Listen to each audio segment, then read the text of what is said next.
What's going on? What's going on? Entertain the Geeky.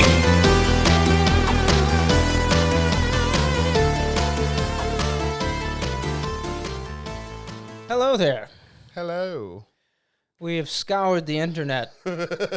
Scoured. It was real hard. We had to look real hard to find all this information. To find videos on the new Zelda gameplay. Yes, Legend of Zelda Tears of the Kingdom coming out in May. So, yeah, I mean, we can just jump right into this one. Yeah, I mean, it's a sequel to, first of all, it's a direct sequel to Breath of the Wild, which has only been done a couple of times in Zelda history. Mm-hmm. Link's Awakening was technically a sequel to A Link to the Past. Majora's Mask was a sequel to Ocarina of Time. Yeah. And the Oracle games from Game Boy Advance were connected. Oracle of Ages, Oracle of Seasons.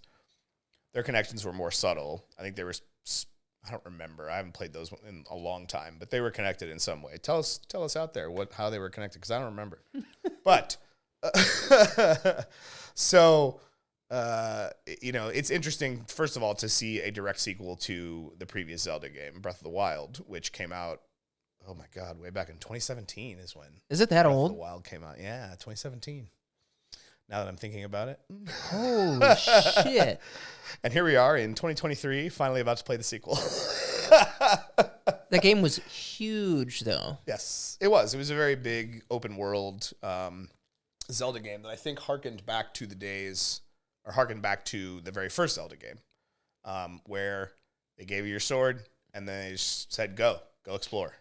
Breath of the Wild does it a little differently. Breath of the Wild gives you your abilities and then just says, go explore. You have objectives and quests and stuff that you can go complete or go start, but you don't have to. I mean, the map is huge, and there are 124 shrines all over, littering the map, that are basically just little puzzle rooms that you go into. You solve a puzzle, you get a reward. Yeah, you can. That's one of those games that you can legitimately go into and get completely lost and have no idea how to really start the game. Yeah, I mean, I don't. When I play that game now, I don't even. When I leave the Great Plateau, I just start looking for shrines. I don't even do the nonsense stuff until I have the Master Sword.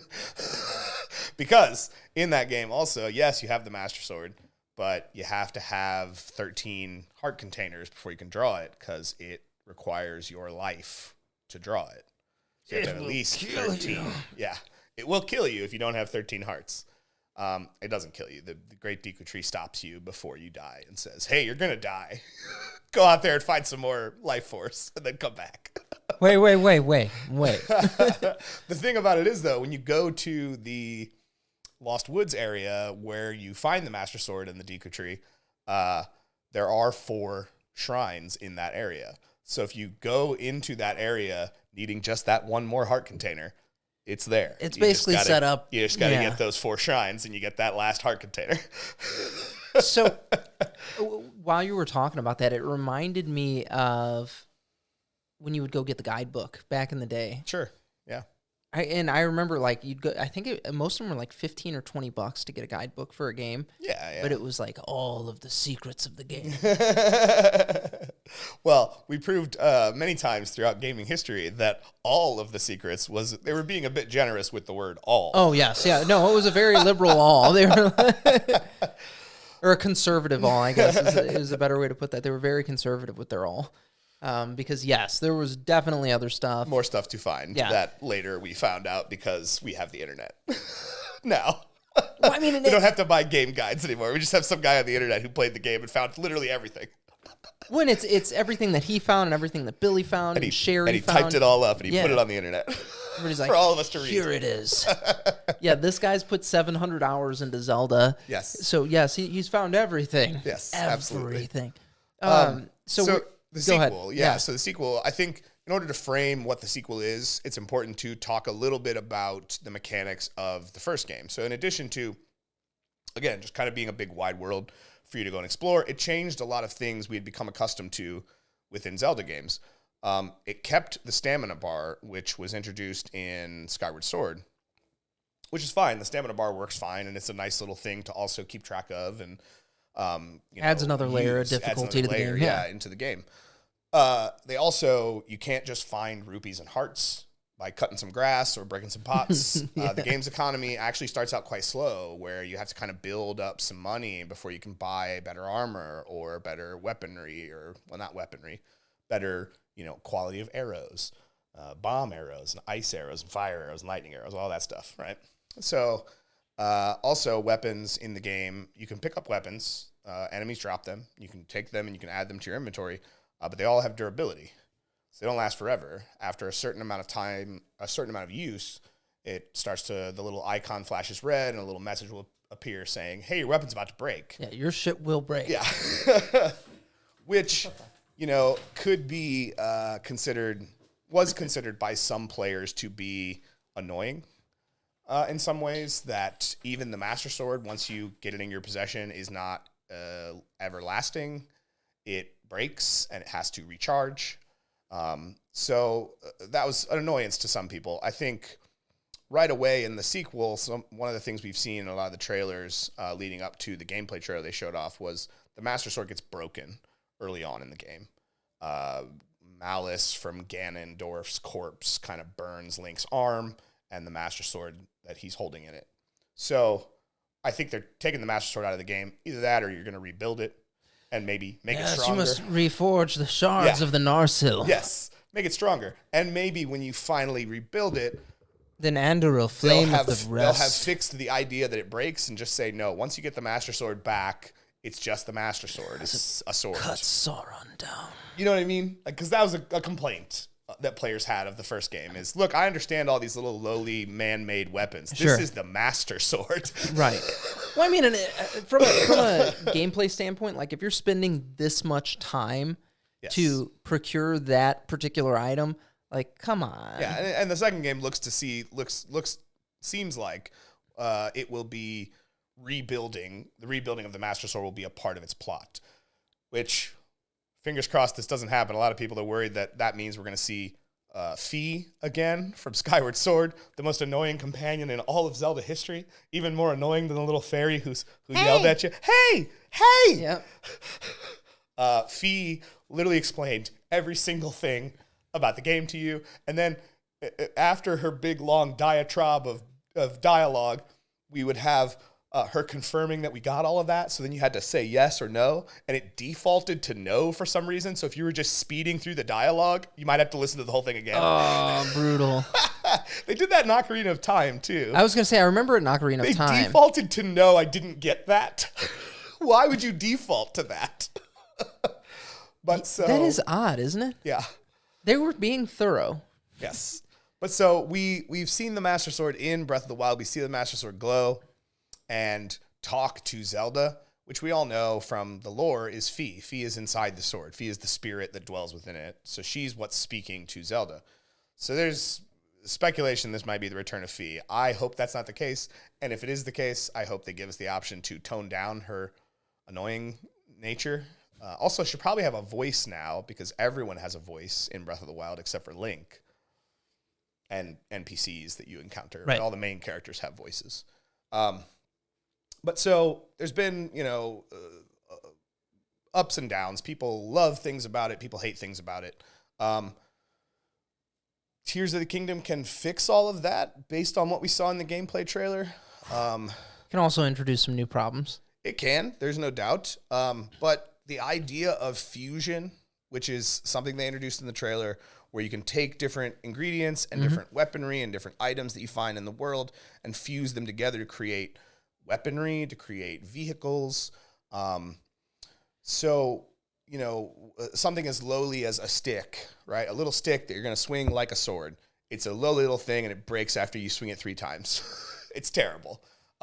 You can affix a rock to it. Right. Aonuma shows us, the stick's almost broken. Well, I guess we'll have to throw it away. Wait, maybe we can do something else. Let's make a hatchet. And yeah, he fuses it to a boulder and makes like a hammer, which then has its own durability. Yeah, different durability. Yeah, right, a higher level of durability that the stick has on its own. So I wonder how far that extends, right? Can you make swords more durable? Yeah, can you make them more swordy? Right, exactly. Can we find ore metal deposits and make our sword stronger in that way? Yeah, is there going to be a smithy to go visit? Right, is there, and I think that's the question I think a lot of us that are excited to play this game have, right? Are the weapons I find that I enjoy going to be weapons that I can hold on to and use for a little while and then reforge them or fix them in some way to replenish the durability that they have? So that when I find that one unique thing, because there are weapons and shields in Breath of the Wild that are unique. There's one of them. And if once it breaks, it's gone. You'll never get it again. There's one treasure chest that has it, and that's it. The kite shield is a good example. It's a weird, it looks like a kite. I mean, there's just no better way to describe it, but it's got like all the insignias and stuff on it. But there's one. It's a treasure chest in the desert somewhere, I think, or either in the desert or in the highlands near the desert. But that's it. There's just one. Is yours broken? No, I put mine on my wall in my house and just kept it. Because you have these little display things in your house that you can just put weapons and shields on. So the ones that you want to keep, you can just hang up. Like, these are my trophies. You know how many hours it took me to find that thing? So yeah, the second game can address those concerns, right? Can I use it until it's almost broken and then find a smith or fuse it with something in the world that will repair it in some way, or at least give it a longer lifespan? There's with that part of the game in particular, it's wild because they took a game that they made that was relatively open to begin with. Like all the Zelda games have been very, very open games. No, a lot of them are very linear, man. Really? Yeah, that's the reason Breath of the Wild was, for lack of a better term, a breath of fresh air. Because I felt because it wasn't linear. I felt like even Ocarina of Time, Majora's Mask, like while they're not, I feel like they're relatively open while they're not open world. So open world there's no loading points. I think there's levels, right? Sure. Yes. Does Ocarina of Time have an open world? Yes. But are there places in that open world you can't go until you've hit certain progression marks? Yes, absolutely. No, that's fair. A true open world, I think, lets you just go wherever you want to go from the outset. Here's your sword. Go explore the world. Good luck. Every part of the map is accessible to you in some way or another, right? Some require you to do different things. In Breath of the Wild, it's wear different armors because if you go up high in the mountains, you'll be cold. So you got to get armor that protects you against cold. If you go to the volcano, you'll catch on fire. You got to get armor that protects you from catching on fire. But every place is accessible to you from the outset. And I think that's what that hasn't happened in a Zelda game since The Legend of Zelda from Nintendo. Well, it's the thing that's been so impressive about it also is just how fucking big it is. It's huge. Yes. It's very, very big. For a Nintendo game at that. It's the largest Zelda game they've ever created. It's wild, man. And then they're like, okay, so on top of all this stuff, you can just pick up shit. You see something, you fucking pick it up. Yeah. Materials. You don't like how it is now? Make it into something. Yeah. Go ahead. Yeah, fusion I think is gonna change the way we play. And I think it's a natural progression of what players were already doing within Breath of the Wild's physics engine, because that's what they did. They just created a physics engine.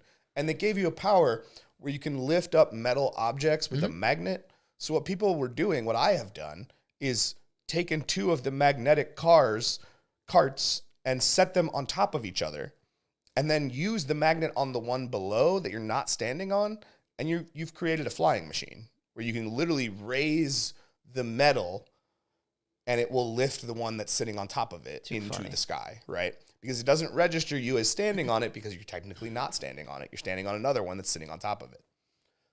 So I think what the devs saw in the creativity that some of the players came up with to do those things, they said, why don't we just build them a way to do that then? Yeah, let's make Mario Builder. Right, let's build them in the game a way to just create things, create means of conveyance, find different ways around different problems. Because that's something that's fascinating about Breath of the Wild as a game. There are puzzle rooms that have different solutions. They're the same, it's the same puzzle room, but it's about how your brain perceives the puzzle. How I do the puzzle might not be the same as how you do the puzzle, but it doesn't make your way wrong or my way right. It can be solved ways. Either way, right? And that was fascinating to me. I would look up, little videos of people doing them and seeing literally the same puzzle being done Totally in two completely different ways. Yeah. So I think that the creativity and how far players kind of stretched what they had built in the Breath of the Wild world is just something they're leaning into. Right? Yeah. We want everybody to experience this how their brain thinks they should. So if there's a problem to solve, your solution is going to be different than my solution. Go ahead, Vanilla Ice. You can do this. Exactly. So within that, as far as creating, right, we see him in the video create a little boat, a little raft to get across the river. But in the trailer, we've seen a hot air balloon.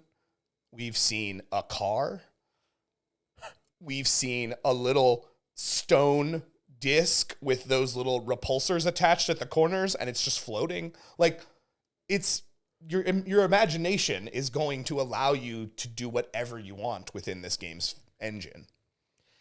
Yeah, where will it stop is really the question there. Well, I mean, it has an end, right? It will stop somewhere. Right. But where is the ingenuity of the player going to end? Because obviously you're only going to have so many objects that you can have interacting with one another. Sure. But what if it was like, okay, I'm going to connect this river to this mountain? Well, yeah, obviously. Fusion.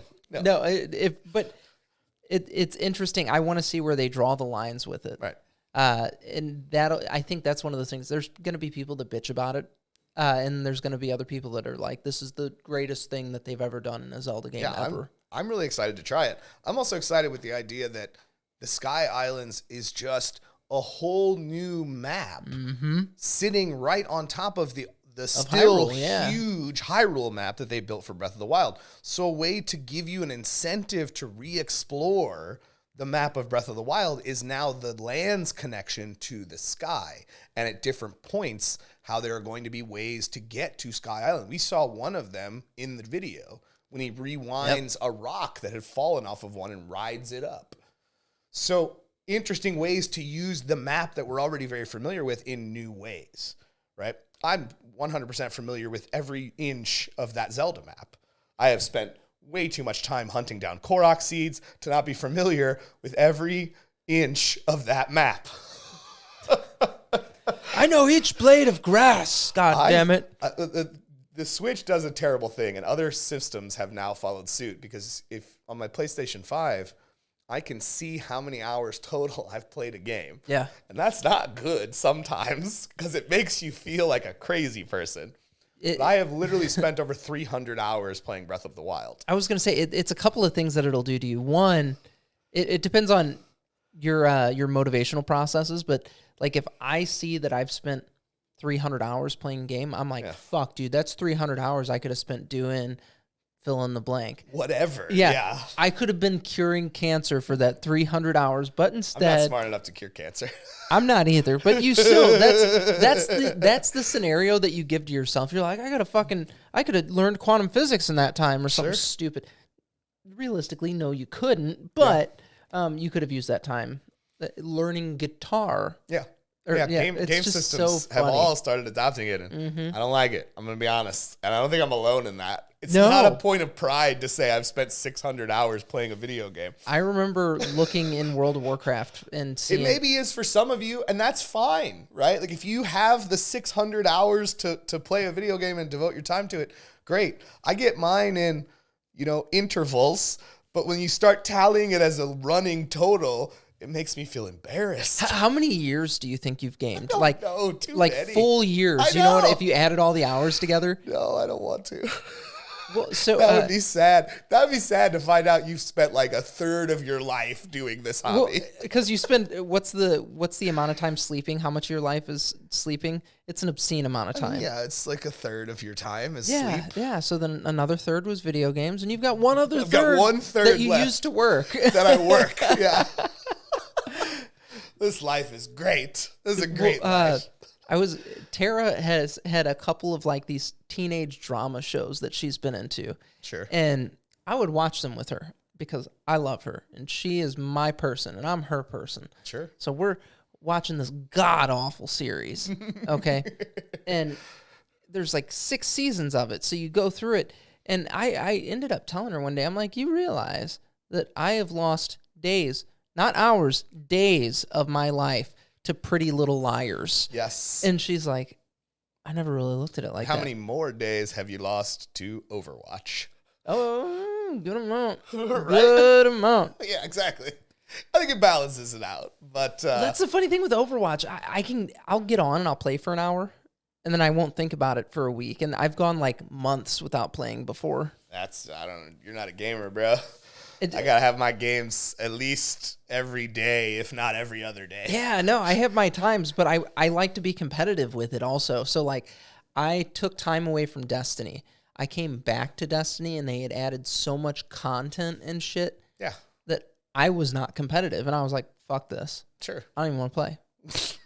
So I'm not playing it anymore. Because I was like, man, I'm going to go through grind the is story. real, man. The grind is real. If you want to keep up, you got to grind. You got to do it every day. You want to keep up with the Joneses? I want a bigger house someday. You know, Sure. I can't spend 700 hours on Destiny just so I can shoot Billy in the face with a bow. I understand. And again, I agree, right? Because again, seeing it all laid out, how many hours total I've spent playing a video game. The longest one on my PlayStation so far that I've seen was Batman Arkham Knight. I've played that game for like 200 hours. That doesn't even surprise me at all. Because not only do you play it through once, and there's a lot of stuff, right? It's like a 60-hour game to get everything in it.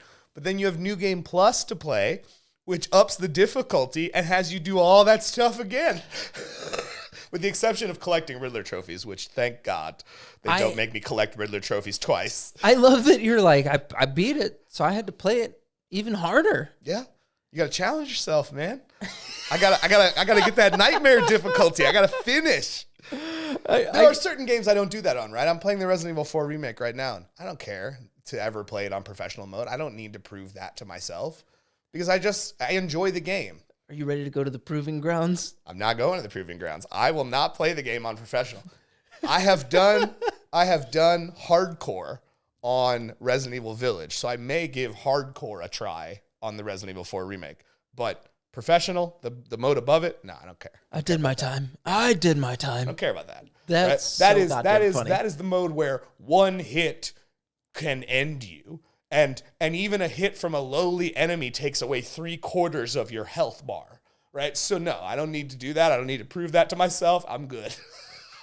That sounds really frustrating. But so I'm playing on professional mode. I'm not doing it. But again, so kind of winding back around, right? I think, what is going to make this sequel to Breath of the Wild amazing is that it takes all of the things we were doing anyway and just makes them part of the game. Integrates them very well. Yeah. I hope they have given us a return to more traditional dungeons, maybe in the Sky Islands, where there's like traditional Zelda dungeons, where there's enemies and puzzles and a boss, and then you move on to the next one. Because they are bringing back Ganondorf. That is something we've seen in trailers. Ganondorf has been in some kind of mummified stasis. Yep. Mm-hmm. I have a dark theory, and I've heard other people say this on the internet, that they have, yes, out there on the internet, I've heard you, and I agree with your theory. Ganondorf was the reason Calamity Ganon has been for years and years rising again to destroy Hyrule is because they've literally been keeping Ganondorf, the physical manifestation of Ganon, locked in a dungeon, and they've been siphoning off the energy that he generates naturally because he's immortal and using it to power their technology. I think they are responsible for the rise of the Calamity, the Hylians. What if we found out he was actually like the original king? And no, he's a Gerudo. He's the king of the Gerudo. Right, but what if they were the world shapers and God, more or less? What if that's what he was? And every single time you go to fight him, you're in conflict with God himself. Now, Skyward Sword set all the records straight. Ganon is the embodiment of pure evil. Okay, fair enough. He is malice incarnate. Yes, Satan. So, yes. Satan, you're going to war with Satan himself. Maybe it's just maybe he's a concept. Maybe that's what he is. But I think in the same way, Majora's Mask kind of twisted the Ocarina of Time story into something a little darker and a little freakier. It did. I think that's what this game might do. with the Ganondorf that we've seen, clearly imprisoned, clearly having some kind of energy siphoned away from a wound in his chest, which he got long ago in another game, he's immortal. Right. He's been in him personally has been in every one of these games except Skyward Sword in some way or another, because in Skyward Sword it was Demise, and Demise is the power that, keeps Ganon immortal. So Energico. yeah. So I think they have created the problem that they've been having. And that at the end of the last game, Zelda makes a point to say, after you fight Calamity Ganon, when you fight the big pig monster Ganon at the end of the game, Dark Beast Ganon, she says he has given up on reincarnation to assume his pure enraged form. Given up on reincarnation might mean that the embodiment of Calamity Ganon can no longer exist. That's why Ganondorf awakens. And now you have to kill him again. Well, Ganondorf's a whole different type of ball game, right? Calamity Ganon, in the way it's presented in Breath of the Wild, is an energy force, right. Like a thing like Sauron that's trying to get a physical form again. Ganondorf is the immortal embodiment of the human, right, that has given rise to that power over the years. That's a whole different ball. He's like a sorcerer, one of the most powerful practitioners of magic in all of Hyrule. Ever. So this could be a whole different, the idea of going from what we did fighting Calamity Ganon to going back to Ganondorf the man and a real sword fight with Ganondorf. I think the last time they did that really well was Twilight Princess. The last phase of the boss fight with Ganon is just a sword fight between him and Link, and it's brilliant. It was done really well. It's challenging, but not, frustrating. I think they found a really good mix, and I would love to see something like that again. I hope. Gonna. Those are my thoughts. You're gonna take the shards of the Narsil, and sever the finger of Sauron. I'm sorry. I think reforging the Master Sword is going to be a big part of the game, and I'm looking forward to that too. They're just making Lord of the Rings. That's all they're doing. We're going to find out that there's a ring, and that Link has to take no rings to Mount Doom. No, there's no rings. It's Hyrule. Yeah. Hyrule. It's Link, the spirit of the hero. He's going to take it to Mount Doom. He carries the spirit of the hero, man. So did Frodo Baggins and a ring. Nah, Frodo Baggins was just a hobbit. The hobbits were more resilient than the other races. People underestimated them. I was going to say, tiny. I don't think that they were necessarily more resilient. They were, no, they were unsuspecting. Hobbits are more resilient to the mind control effects of the ring. Okay, the mind control. That's why he gave it to Frodo to guard and hide in the first place. They're just more resilient to it. It's why Frodo can carry it for so long before it starts corrupting him. Shit, Boromir touches it once and it corrupts him. No, he had the human boner for it, for sure. Yeah, so yeah. The hobbits are just a little more resilient to the corrupting influence of the ring. Resistant or resilient? Okay. Resistant, okay. Yeah, I guess. Like, imagine in terms of like tabletop role playing, they have, +3 to the saving throw. They have a good saving throw against mind intrusion. And Link, he is the saving throw. That's what Link is. He is the spirit of the hero. That's actually something that I think it's cool that we finally have clarification on, right? Because of what Skyward Sword told us, Demise inhabits the body of Ganon, therefore Ganon is immortal. Therefore, every Ganon across every game is the same Ganon. Zelda is descendant from the goddess Hylia. So every daughter in her line will carry the blood of the goddess. And they name them all Zelda. It's why I don't understand why they never tell us Zelda's mom's name. It's because it's Zelda. It was Zelda. It would just be Zelda. They name all the children Zelda, all the girl children Zelda. In any case. This is my daughter, Zelda, and this is my oldest daughter, Zelda. Yes. If you're a girl and born to the royal family, your name is Zelda. So we're going to get this right. Zelda is a genealogy, right? She is the goddess reborn time and time again. Link is the soul of that first hero that when Ganon rises again, finds a champion, whatever timeline Ganon rises in, and inhabits the body of that champion. It's always Link, right? I guess it doesn't have to always be Link, because in the old games, you could name Link whatever you want. Yeah. His name is Link, but I could name him I could Fart name him Knocker Ass Face. if I wanted to. Yeah, Ass Face. If I wanted to, Yeah. which I probably did when I was 9 playing the game, because I thought it was funny to hear people say, "Hey, Fart Knocker." He's like, and Fart Knocker thrust his sword into Ganon, delivering They the did final that with blow. the Final Fantasy games. They always let us choose the names of the Final Fantasy characters. Oh man, we made up some terrible names for some of those Final Fantasy characters. When you're a kid, you're an asshole by default. Like everybody's like, kids are sweet, and no, you're pretty awful by default. So then it shows not in your interactions with your friends. It shows in your fucking names that you pick for video games. Yeah. I know. I always named, like when I played Final Fantasy VII a lot, I always named Cloud my name because I wanted Everybody to did, yeah. the hero, right? But then you have like Tifa, who's like Cloud's girl. Yeah, and you're like, So it's just Cloud's girl. Or you had Barrett, who was basically Shaft, so his name was just Shaft.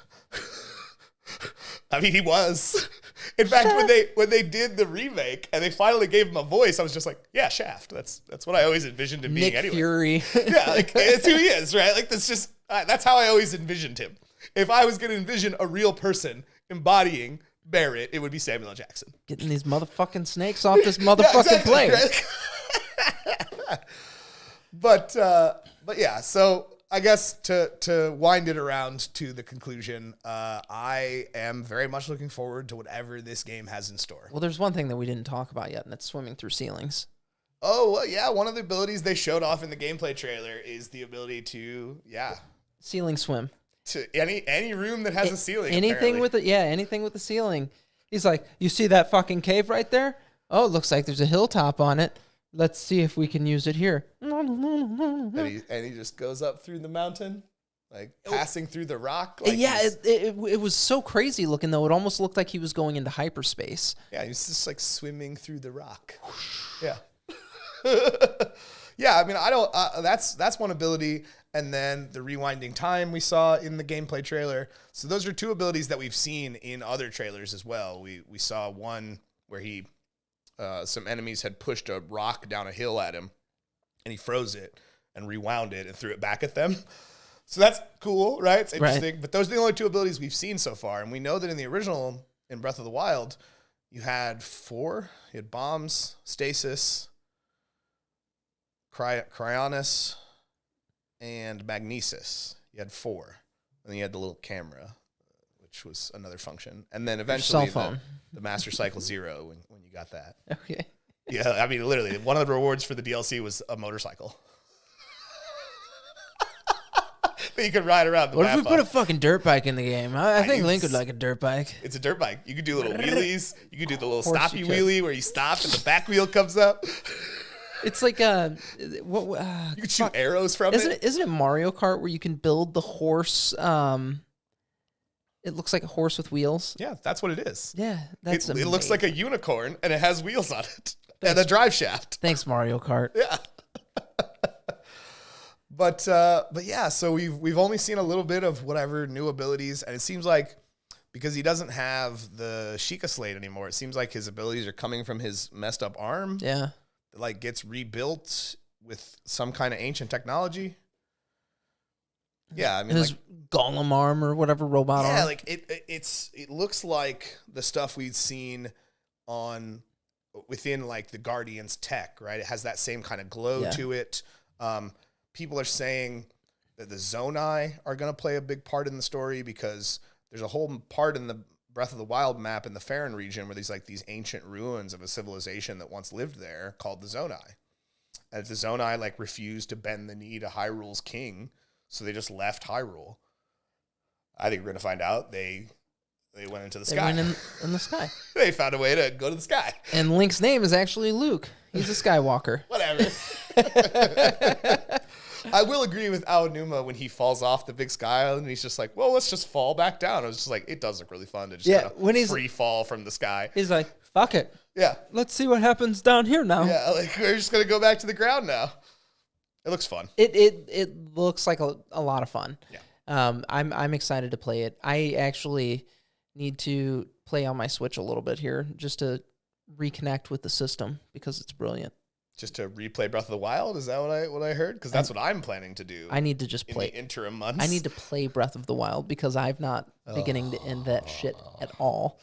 At all. I got like 7 minutes into that game, and I was like, this is fucking huge. I'm going to go eat some wings. 7 minutes in, you haven't even seen the scope yet. That's correct. You're only on the Great Plateau. That's the little intro area that you can't leave until you get all the abilities. I think I got all the abilities and got off the Great Plateaus where I think I got. You meet the king, and he gives you the paraglider. Yeah. You can glide down to the world. I'm pretty sure that's as far as I got. And then I was like, this is good. All right. Well, that takes more than 7 minutes. Maybe. Just saying, the Great Plateau, even if you just went from shrine to shrine to shrine to shrine, you're still talking about a half hour or so. Well, okay. 30 minutes. Half hour, 40 minutes. Did my grind. 7 minutes. Did my grind. You haven't even done one shrine in 7 minutes. Fucking nerd. But yeah, I'm excited. I'm excited that it's, Nintendo, right? I mean, it got delayed. It was supposed to come out in 2022. It got delayed to 2023. But what Aonuma said in the gameplay video is development is done. It's finished, right? We're not, I'm sure there'll be DLC in the same way there was for the first game, but the main game is finished. And I respect Nintendo. I wish they would stop giving things release dates if they're going to inevitably have to push them back. But Nintendo rarely does that. Nintendo will just say 2022 and then, 2023. And then now we have an actual day. Right, and we're going to hit that day. March 14th, here you go. Yeah, so I respect Nintendo in that regard of when they finally usually do give things a solid release date, they usually hit it. We've had, Skull and Bones is a perfect example from Ubisoft. That game's had 4 release dates and hasn't hit any one of them. Yeah, fuck that. So there was even a tie-in comic book that came out the week that game was actually supposed to come out. Oh, no. And it didn't come out. So the tie-in comic book has whatever. It's just a comic book now. It's not tying into anything. Tied into the space where that game was supposed to be. That's incredible. But so yeah, I have never been disappointed by a AAA Nintendo product, one of their franchise Marios or Metroids or Zeldas or Kirby's or any of those. They give a shit about them. It shows. They care about their IP. It shows. They're big IPs. They do for sure. So when they say it's done, I believe them. I'm excited to get my hands on it finally. I'm excited that hearing that it's done means it's not going to be moving from the release date. It's gonna hit that release date. I'm ready. There's one game in between that I'm going to have to play, and it's Jedi Survivor. But that's going to be a quick little game. It's a little Star Wars game. It's great. I'm sure it's going to be fun. How do you know it's going to be little? I don't know. The first one was only like a 40, 50-hour game. It was only 40 or 50 hours. It was one whole work week. To finish Breath of the Wild, to say you're done and there's nothing more to do, you're talking 80 to 100 hours. That's fucking crazy. That's why I don't want to play that goddamn game all the way through. That's why you get off the... But that's not what I'm saying. I beat the game when I got off the Great Plateau. That's not what I'm saying, first of all, and you know it. I know. If you just want to go through and do the story stuff and finish the game, yeah, you can do that in like 30, 40 hours. No doubt. But if you actually want to experience what Breath of the Wild is, yeah, you're talking like 80, 60, 80, 100 hours. It's a lot. There's a lot of stuff to do. 312 hours is logged by his Nintendo. It's too much. But yeah, when you're talking about playing through again, you're like, yeah, I'm going to have to revisit Breath of the Wild. When a game is designed to be that large, right? Great. Right? I don't like the idea of games recently that have padded out their runtime to make them that large, to make us feel like they're larger. I'm looking at you, Assassin's Creed games. Because I'll tell you, I like Valhalla. I think it's a great game. But by the time I got to the end, the game should have been over 30 hours before Right, he's like, that was fluff bullshit. Right, you put in a lot of stuff that's just nonsense to pad out the runtime and make a 30, 40-hour game feel like a 60, 80-hour game. And that's not okay. If the 60, 80 hours are filled with substance, great.